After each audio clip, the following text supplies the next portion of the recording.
السلام عليكم ورحمة الله وبركاته. وعليكم السلام ورحمة الله وبركاته. إن الحمد لله نحمده ونستعينه ونستغفره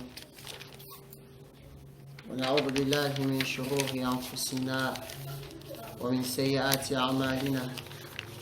من يهده الله فلا مضل له وما يضلل فلا هادي له. أشهد أن لا إله إلا الله وحده لا شريك له إقرارا به وتوحيدا، وأشهد أن محمدا عبده ورسوله صلى الله عليه وسلم تسليما مزيدا.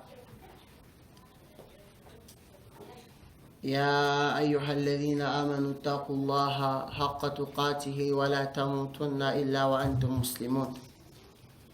يا أيها الناس اتقوا ربكم الذي خلقكم من نفس واحدة وخلق منها زوجها وبث منهما رجالا كثيرا ونساء واتقوا الله الذي تساءلون به والأرحام إن الله كان عليكم رقيبا.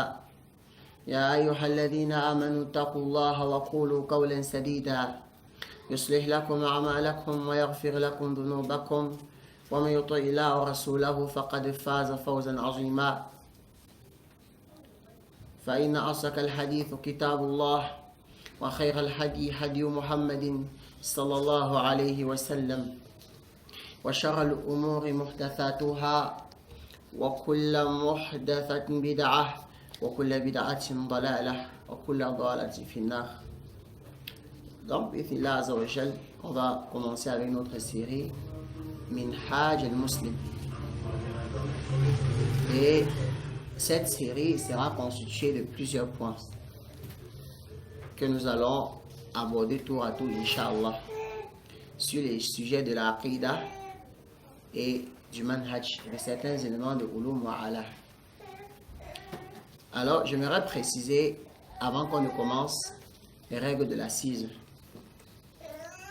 Inch'Allah, je vais de temps en temps lire dans les documents.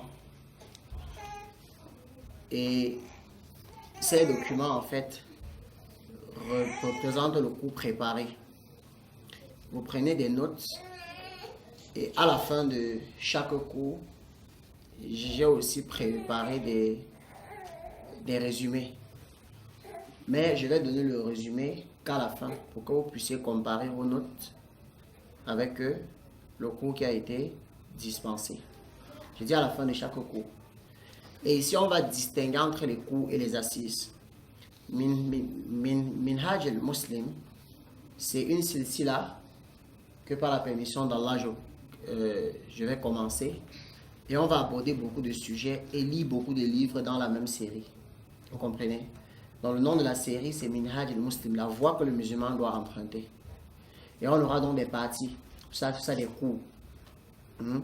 Les cours représentent en fait les différents points. Par exemple, le cours numéro 6 sera intitulé Kitab al-Tawhid. C'est à l'intérieur qu'on va étudier le Kitab al-Tawhid. Chaque sous-partie sera appelée quoi? Une assise. Vous comprenez? Donc ça veut dire qu'une partie peut être intitulée Usul al-Thalatha, après on a assise 1, assise 2. Donc, voilà comment cela va se passer. Maintenant, chaque partie, en fait, chaque cours représente en soi un élément indépendant. Donc, c'est ce qui fait qu'à la fin, on pourra dire qu'on a fini avec, par exemple, telle partie ou tel livre. Mais tout ça, en fait, ça concourt à ce que nous construisions notre aqidah progressivement. D'accord? La deuxième des choses, c'est que afin de ne pas susciter la gêne au niveau des étudiants, ceux qui ont des besoins pressants ont des permissions générales. Par exemple, les mères des bébés. Donc, si l'enfant pleure, il leur est demandé de sortir et de donner le lait à l'enfant et de le calmer, afin que les enregistrements soient en fait de bonne qualité et que les frères ne soient pas perturbés et que les frères ne soient pas gênés. Hein? طيب. Non. Ensuite, ces cours-ci qui sont écrits seront publiés seulement à la fin de chaque cours. Donc, en fait, le support, je vais publier le support parce que comme j'écris, parfois il y a des erreurs. Donc, ce qui fait que c'est en dispensant que je vais détecter les erreurs. Hein, et je publie le PDF final. Vous comprenez? طيب. Une autre chose, c'est que donc, il est important de bien être attentif et de prendre des notes qui sont fidèles à ce qu'on écoute. Et je conseillerais donc, je l'ai aussi mentionné dans le PDF, ou bien je vais le mentionner, c'est que quelqu'un ne lise pas le PDF sans le cours audio qui l'accompagne. Mafon, parce qu'il y a parfois des paroles qui peuvent prêter à confusion. Hein, et que en tant que musulman de la masse, il y a forcément des mots que l'on peut mettre qui ne sont pas appropriés. Mais c'est en expliquant que l'on comprend l'intention qui a accompagné l'écrit. Les supports seront, il y a d'abord le matn que je vais vous lire, le matn qui est complètement en arabe. Ensuite, il y a la traduction en langue française. J'ai dit dans le PDF que vous allez recevoir. Donc, il y a le matn de chaque partie qui est en arabe. J'ai trouvé un logiciel qui vocalise. Alhamdulillah, un logiciel qui met les harakat. C'est plus ou moins correct, donc je sais pas. Il faut toujours revenir à l'enregistrement pour écouter comme j'ai lu. Il y a des endroits où ça met le kasra au lieu du damma, etc. Mais il faut revenir à l'audio pour voir comment est-ce que cela a été lu. Est-ce que c'est compris? طيب. درسنا اليوم le cours d'aujourd'hui درس الأول منهاج المسلم في طلب العلم. Donc le premier cours c'est la voie du musulman dans l'étude de la science. طيب. بسم الله الرحمن الرحيم. الحمد لله الذي فضل العلم وأحله ورفع مكانته في الدنيا والآخرة وجعل طلبه عبادة وسعي إليه قربة والعمل به سبيلا إلى الجنة. وأشهد أن لا إله إلا الله وحده لا شريك له وأشهد أن محمدا عبده ورسوله صلى الله عليه وعلى آله وأصحابه وسلم تسليما كثيرا. أما بعد، فإن من أعظم ما يعتنى به المسلم في حياته هو طلب العلم الشرعي الذي تعرف به حقيقة التوحيد ويعبد الله على بصيرة وتصحح به العقائد والعبادات والمعاملات. وقد بين الله تبارك وتعالى فضل العلم في كتابه وبين رسوله صلى الله عليه وسلم شرف طلبه في سنته وحث على أدب عظيم ينبغي لطلب العلم أن يتحلى به حتى ينتفع بما يتعلم ويكون من الذين رزقوا العلم النافع والعمل الصالح. وفي هذا الدرس نبدأ بكلام عن هذا الموضوع العظيم ونقسمه إلى 5 محاور: تعريف العلم وفضله وفضل أهله وأدب طالبه ثم خلاصة جميعة لما تقدم. يا طالب العلم، يا من اختارك الله لسلوك طريق العلماء، ابشر بخير كثير، فإنك في طريق نبوي ومصار رباني ما سلكه أحد بإخلاص إلا رفع الله وشرح صدره وبارك له في وقته وأمره وجعله من أهل الهدى والنور فاصبر واثبت واعمل بما تعلمت واصدق الله في طلبك يفتح لك باب الفهم ويبارك لك في علمك وتكون حجة لك لا عليك ويكون علمك زادا لك إلا الله ويوم لقائه ويا من يقرأ هذا الكتاب أو يعلمه أو يوصله لغيره نبشرك أنك في نعمة عظيمة وشغل شريف وخدمة لدين الله فاثبت واستقم ولا تحتقر ما تقوم به فإن الهدى ينشر بكلمات ويحيي الله القلوب بكتاب والدروس نسأل الله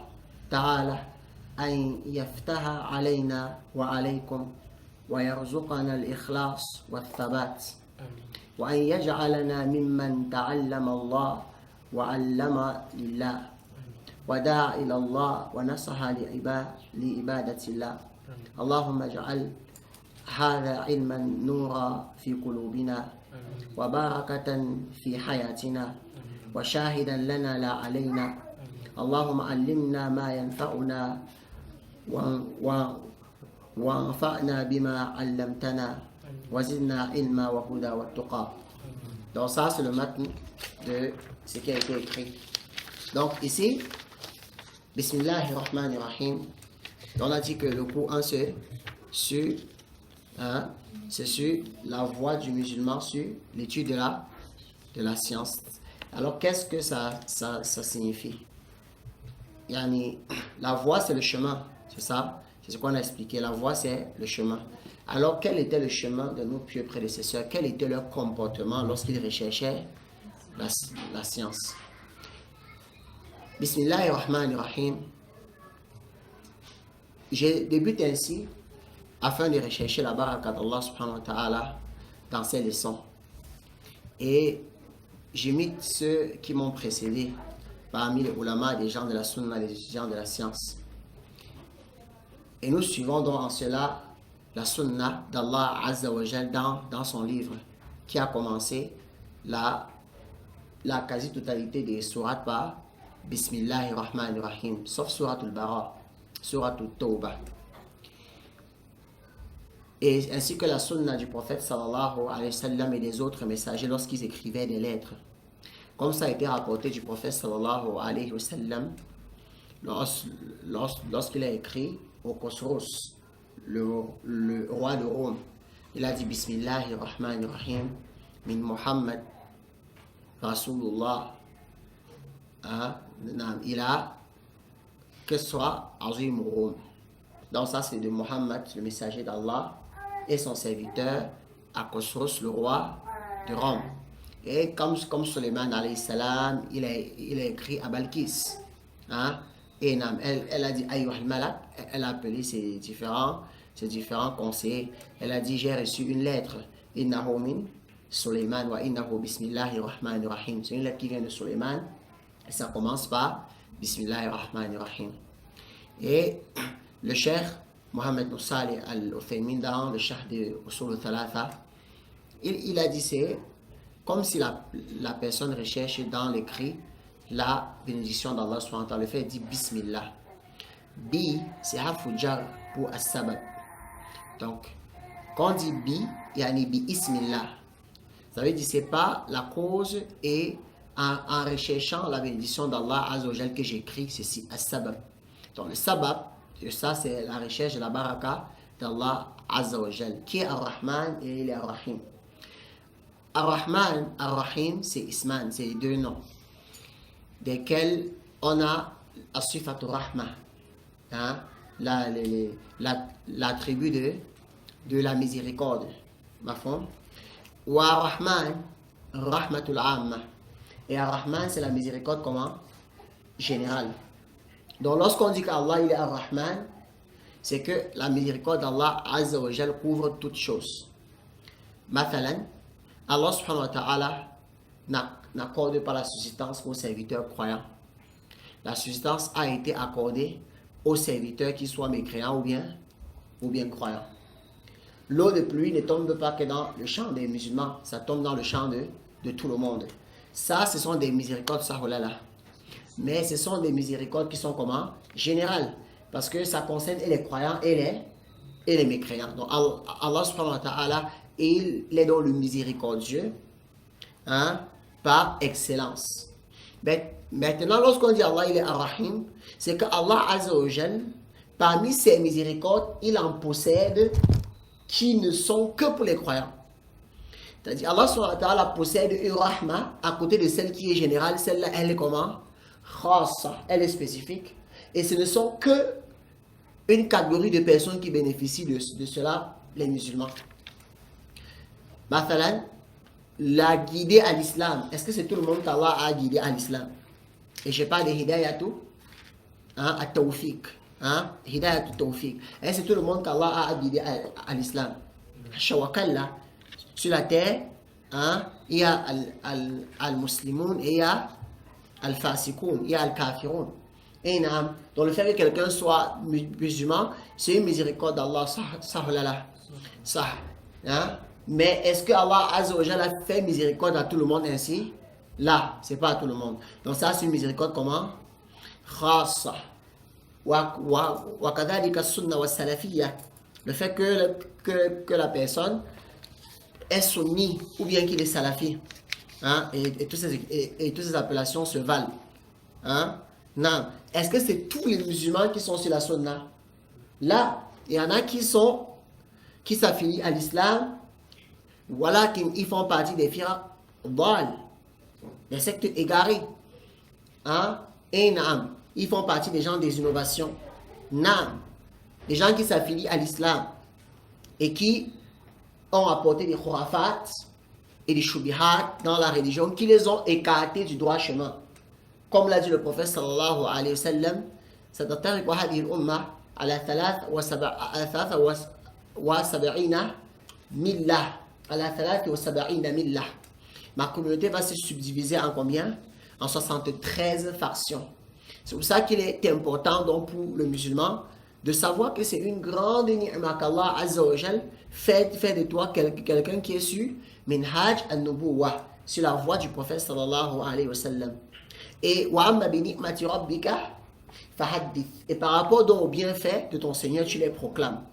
Et par rapport au bienfait de ton Seigneur, tu dois en être reconnaissant. Allah subhanahu wa ta'ala dit وَلَقَدْ آتَيْنَا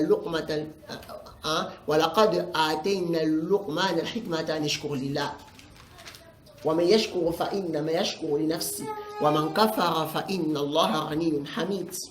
Allah subhanahu wa ta'ala dit, hein, on a certes donné à Luqman quoi? La sagesse. Qui est quoi un bienfait d'Allah subhanahu wa ta'ala. Après Allah lui ordonne Anishkur lillah. Et la base chez nous c'est que Al-Ibra c'est général. La fi khusus sabab. Donc la leçon compte si du verset est général. Ici Allah a parlé d'un bienfait et il a ordonné qu'on doit être comment? Reconnaissant. Ala kulli hal, Allah est dans Ar-Rahman. Ça veut dire il détient une miséricorde qui est comment? Générale. Hein? Non, c'est-à-dire Allah subhanahu wa ta'ala il a parmi ses miséricordes, Nam, Allah a plusieurs miséricordes. Parmi ses miséricordes, ça c'est la croyance des gens de la sunna. Comme Allah subhanahu wa ta'ala, il a dit qu'il a à peu près plus de 90 miséricordes. Et il n'a donné qu'une seule sur la terre. Il a gardé tout le reste pour les gens du paradis. Donc tout ce qu'on a comme bien fait sur la terre, c'est une miséricorde d'Allah subhanahu wa ta'ala. Et tous les autres, c'est pour les gens du paradis. Ça c'est la croyance de Ahl Sunnah wal Jama'a. Donc, parmi les spécificités de la miséricorde d'Allah subhanahu wa ta'ala, c'est qu'il a une miséricorde qui est comment? Générale. Hein? Et c'est pour ça que si vous voyez les mécréants sont sur un certain bonheur sur la terre, ne pensez pas qu'ils sont sur le bonheur parce qu'ils sont bien guidés. Hein? Nam, ne pense pas que tous ces grands noms que l'on cite dans l'histoire, hein, les gens qui ont eu beaucoup d'argent, c'est parce qu'ils étaient bien guidés. C'est pas ça. C'est qu'Allah Azza wa Jal leur a fait miséricorde comment? Générale. Mais le jour de la résurrection, Allah subhanahu wa ta'ala n'aura pas de miséricorde générale. Parce qu'il s'est prescrit à lui-même la justice Yawmul Hisab. C'est pour ça qu'on a appelé ça Yawmul Hisab. C'est le jour de quoi? De la comptabilité. Donc Allah subhanahu wa ta'ala s'est promis ce jour-là, il s'est prescrit à lui-même, Afwan, il s'est prescrit à lui-même d'être comment? Équitable ce jour. Hein? Et que chacun va recevoir suivant quoi? Suivant la juste mesure. Mafon? Inam. Donc selon ça le sens de Bismillahirrahmanirrahim. Mafon? Inam. Alhamdulillah alladhi faddala al-ilma wa ahlah. Donc toutes les louanges reviennent de droit à Allah subhanahu wa ta'ala qui a favorisé la science et les gens de science. Wa rafa'a makanatahu fi dunya wal akhirah. Et qui a élevé la place de la science dans ce monde et dans l'au-delà. Wa ja'ala talabahu ibadatan. Et qui a fait de la recherche de la science un acte d'adoration. Wa sa'ya ilayhi qurba wal amalu bih sabila ila al jannah. Et il a fait de l'effort vers la science un moyen de se rapprocher de lui, Allah subhanahu wa ta'ala, un moyen menant au paradis. Ce qui est voulu ici, Allah subhanahu wa ta'ala a établi pour nous la religion. Qu'est-ce que ça signifie? L'établissement de la religion a ses règles et ses principes, c'est ça? Ça veut dire, normalement, quelqu'un qui s'affilie à l'islam, qu'est-ce qu'il lui incombe de faire? D'apprendre. Lorsque tu pries, tu es récompensé, ça, oh là là. Donc, ça veut dire, pour avoir la récompense de la prière, tu devrais normalement faire comment? Apprendre à prier. Lorsque tu jeûnes, tu es récompensé. Ça veut dire, pour avoir la récompense du jeûne, il faudrait apprendre. Je vous pose une question dans Dunya, pour que vous compreniez où je vais en venir. Ceux qui travaillent actuellement, qui sont sous tutelle de quelqu'un qui travaille dans une entreprise, est-ce que ton patron a payé ta formation? Là. Ça veut dire que tu as fini de te former avant de venir travailler pour qu'il te paye. Il te paye pourquoi? Pour le travail, pas pour la formation. Et c'est comme ça pour la majorité des personnes. Mafon? Mais regardez notre Seigneur subhanahu wa ta'ala, le miséricordieux par essence et par excellence. Qu'est-ce qui se passe? On va te récompenser pour l'action et on va te récompenser pour la formation, pour faire l'action dans laquelle on va te récompenser. Vous comprenez? Est-ce que c'est clair pour tout le monde? Ça veut dire, tu pries, tu es récompensé. Et tu apprends à prier, tu es récompensé. Allah te récompense, même depuis ton intention, comme on va voir, depuis l'intention d'apprendre. Allah subhanahu wa ta'ala, huwa ar-Rahman. C'est lui le tout miséricordieux. Wa Rahim, le très miséricordieux. Est-ce que vous avez compris ça? Enam. Il a donc fait, du fait d'apprendre et de s'asseoir, un acte d'adoration. Hein? Alors que si on veut analyser la chose, ce qui ne nous est pas permis, hein? C'est juste pour qu'on voie l'ampleur. Si on veut comparer avec les choses de Dunya ici, normalement, on t'envoie, tu te fais former, après tu viens travailler, et on te paye. En notre Seigneur subhanahu wa ta'ala, laysa kamithlihi shay. طيب.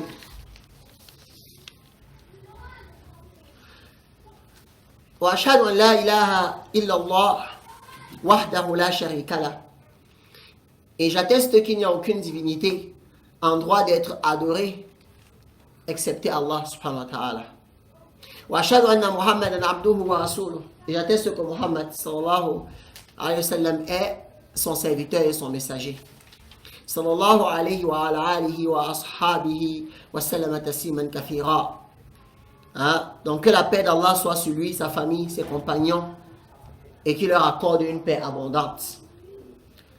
أما بعد فإن من أعظم ما يؤتنى به المسلم في حياته هو طلب العلم الشرعي الذي تعرف به حقيقة التوحيد ويعبد الله على بصيرة وتصحح به العقائد والعبادات والمعاملات. Après ceci, vous devez savoir que parmi les plus grandes préoccupations d'un musulman dans sa vie, non,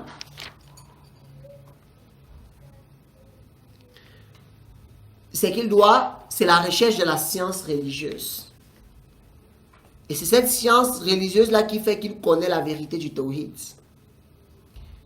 Cela lui permet d'adorer Allah avec clairvoyance, en corrigeant ainsi ses croyances, ses adorations et ses transactions. C'est en apprenant la science que tu enlèves le doute dans ta pratique. Et tu adores Allah avec quoi? Avec clairvoyance. À la basura, ça veut dire avec des preuves. Vous comprenez? Inam. Et tu corriges tes croyances. Surtout que nous vivons en terre de mécréance.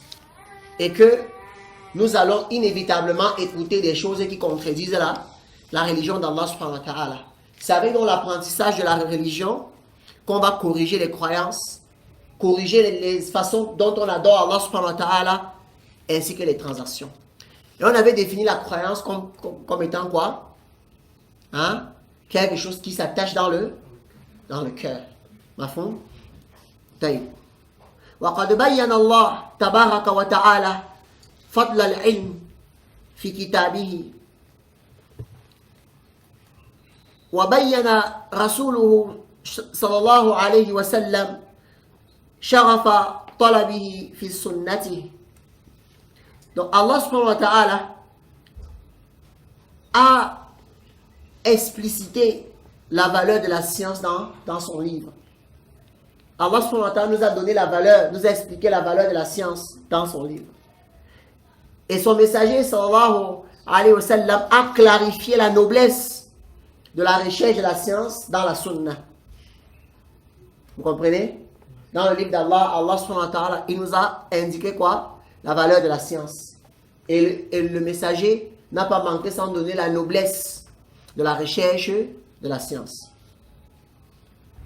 وحث على عدد عظيم ينبغي لطلب العلم أن يتحلى به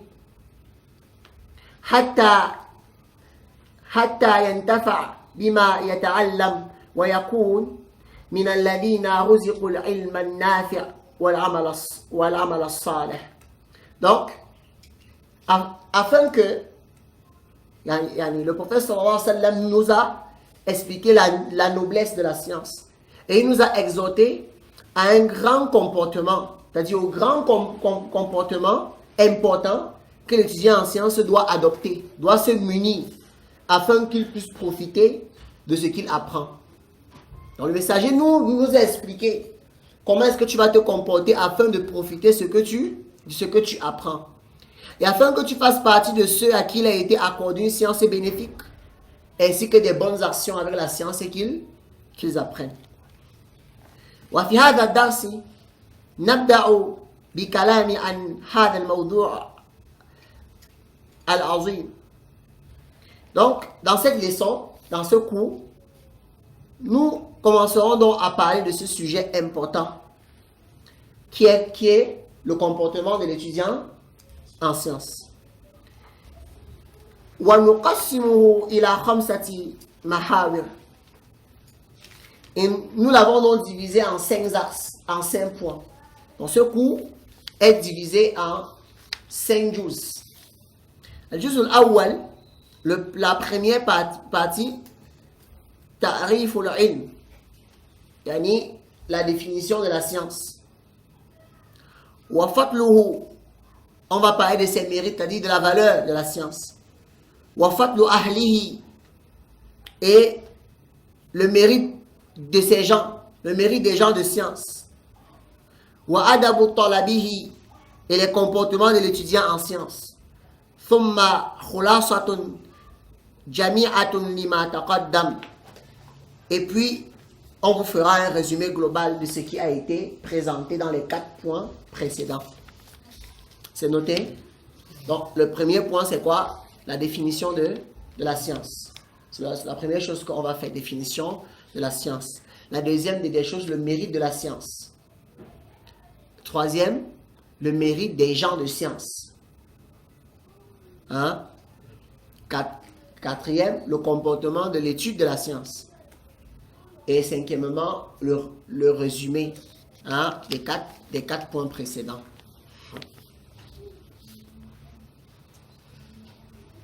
Non. C'est bon? Il y a le quatrième, le comportement dans la recherche de la science. Je peux donner des significations en français variées, mais c'est la même chose. Non. Il y a Talib al-Ilm. Maintenant, je m'adresse particulièrement à ceux qui se sont lancés dans la recherche de la science. Ô toi qui recherches la science, il y a Man ikhtaraka Allah li suluki tariq al-ulama. Toi qui recherches la science, toi qu'Allah a choisi pour emprunter la même route que les savants. Abshir bi khayrin kathir.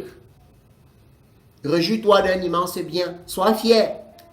Fa innaka fi tariqa nabawi. Parce que tu es sur la voie. Parce que tu es sur la voie prophétique. Wa masarin rabbani. Tu es sur un chemin divin. Ma salakahu ahadun bi ikhlasin illa rafa'ahu Allah. Tu es sur le chemin que jamais personne ne l'a emprunté avec sincérité sans que Allah ne l'élève. Wa sharaha sadrahu, ne dilate sa poitrine. Wa baraka lahu fi waqtihi wa umurihi, et ne bénit son temps et sa vie. Wa ja'alahu min ahli al-huda wa an-nur, et ne le fasse entrer parmi les gens de la guidée et de la lumière. Il incombe donc à celui qui étudie la religion de ne pas être triste, de se réjouir, car ça fait partie des miséricordes spécifiques d'Allah subhanahu wa ta'ala.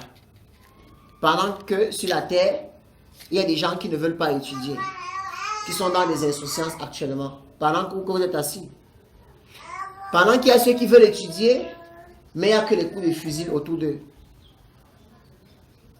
Pendant qu'il y a ceux qui veulent étudier et ne trouvent même pas là où ils vont s'asseoir. Pendant qu'il y a ceux qui voulaient étudier, mais ils sont morts hier nuit ou ce matin. Donc tu te réjouis parce que tu es sur le bien et tu es sur la voie prophétique. Ne t'attriste donc pas pour les insultes qu'on te fera. Car, comme on a vu, la voie du bien a ses conséquences. C'est que tu ne verras pas les gens de l'innovation, ou bien les négateurs, ou bien les paresseux, te féliciter lorsque tu recherches la science. Bien au contraire, on va essayer de te décourager. Hein? Énorme. Mais tu dois te réjouir. Et si donc, il t'arrive de faiblir, d'être fatigué, pourquoi je vais à la mosquée là tous les jours? Il y a le soleil, il pleut, il fait froid. Rappelle-toi donc qu'il n'y a personne qui a pris ce chemin. Étant sincère pour Allah subhanahu wa ta'ala, sans que Allah azza wa jalla ne l'élève. Je parle de l'élévation dans Dunya et dans Akhira. Sans qu'Allah subhanahu wa ta'ala n'ouvre sa poitrine afin que le vrai y pénètre facilement. Et la resserre quand le faux veut le frapper. Personne n'a jamais pris ce chemin si étant sincère, sans qu'Allah subhanahu wa ta'ala n'a mis la baraka dans son temps et sa vie. Les gens lui demanderont, tu fais comment pour être au marché et étudier la religion au même moment? Tu t'en sors? Mais Allah, quand Allah a mis la baraka dans la vie de quelqu'un, hein, et dans son temps, c'est que les gens font du matin ou au soir. Lui, il a une bonne intention de faire ça du matin à 12h et d'aller rechercher la science après, comme on connaissait, de chez les salaf salih. Ils divisaient leur temps en deux. Le temps du dunya et le temps de la science. Mafhum? Inam. Tu dois aussi savoir qu'il y a personne qui a pris le chemin de l'étude de la science. Étant sincère, sans qu'Allah Azzawajal ne l'a fait entrer parmi les gens de la guidée et de la lumière. Fasbir, wathbut. Sois donc patient et persévérant. Wa'mal bima ta'allamt. Et mets donc en pratique ce que tu apprends. Wasduqillah fi talabika. Et sois sincère envers Allah dans ta quête. Yuftah laka babul fahm. Si tu le fais, Allah il va t'ouvrir la porte de la compréhension. Wa yubarak laka fi ilmika. Et il va mettre la bénédiction dans ta science. Il va bénir ta science. Wa takuna hujjatan lak la alayk. Et Allah fera que cette science aussi sera une preuve en faveur de toi le jour des comptes, mais pas une preuve contre toi. Wa yakuna ilmuka zadan laka illa Allah wa yawma liqa'ihi. Et il fera que cette science soit une provision qui te mène à lui et avec laquelle tu seras chargé le jour des comptes. C'est pour ça qu'il faut être patient et persévérant. N'attendez pas les résultats de la science un seul coup et ne pensez pas qu'on est connaisseur en une assise. Ça demande de la patience et de la persévérance, ainsi que de l'œuvre avec ce que nous apprenons. N'est-ce pas qu'Allah subhanahu wa ta'ala, il a dit, ô vous qui avez cru, pourquoi dites-vous ce que vous ne faites pas? C'est donc pour ça que l'apprentissage sans la mise en pratique, c'est la noirceur des cœurs. Et ça suscite la malédiction d'Allah subhanahu wa ta'ala. Et tu entres dans la parole d'Allah subhanahu wa ta'ala. فَلْيَحْذَرِ الَّذِينَ يُخَالِفُونَ عَنْ أَمْرِهِ أَنْ تُصِيبَهُمْ فِتْنَةٌ أَوْ يُصِيبَهُمْ عَذَابٌ أَلِيمٌ. Que se méfient ceux qui contredisent sa voix, ceux qui contredisent son ordre, que ne leur atteigne la fitna, ou bien que ne leur atteigne un châtiment douloureux. Ou bien que la personne a une science qu'elle dispense et ça profite à autre et ça ne lui profite pas. Il entre dans la parole d'Allah subhanahu wa ta'ala où il dit Ata'muruna an-nasa bil birr wa tansawna anfusakum wa antum tatluna al-kitab afala ta'qilun. Yani, ordonnez-vous aux gens ce qui est bien et vous oubliez vos propres personnes alors que vous lisez le livre.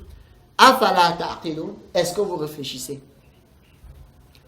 Wa ya man yaqra'u hadha al-kitab aw yu'allimuhu aw yusiluhu li ghayrihi. À toi donc qui lis ce livre, ou qui l'enseigne, ou qui le transmet à autrui. Et j'ai voulu en ceci suivre l'exemple de nos imams qui n'ont pas cessé d'invoquer pour ceux qui lisent ce qu'ils ont écrit. Nubashiruka annaka fi ni'matin azimah. Sois heureux,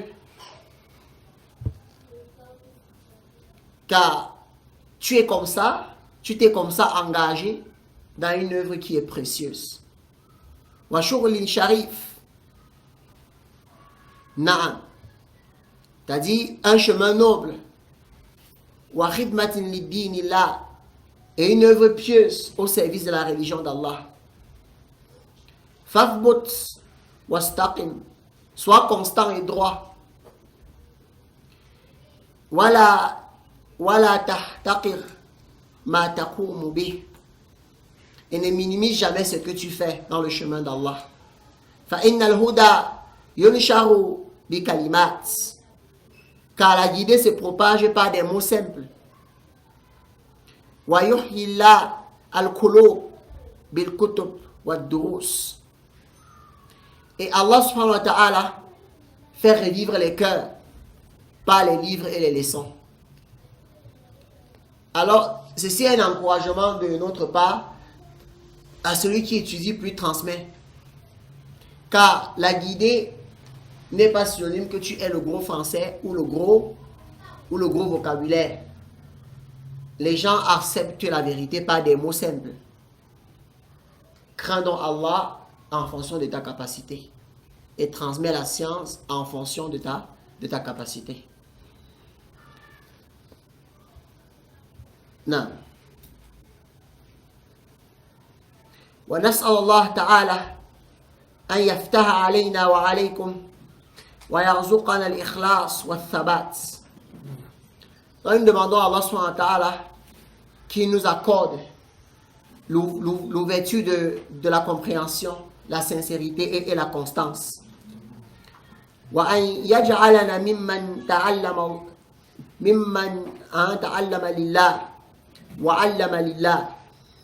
Et qu'il nous fasse être parmi ceux qui ont appris pour lui et qui enseignent pour lui. Wada'a ila Allah, et parmi ceux qui appellent à Allah. Wa nasaha li ibadatillah, et qui conseillent sincèrement les serviteurs d'Allah. Qu'Allah nous mette parmi eux. Allahumma ja'al hadha al-ilma nura fi qulubina. Oh Allah, fais de cette science une lumière dans nos cœurs. Wa baraka fi hayatina, et une bénédiction dans notre vie.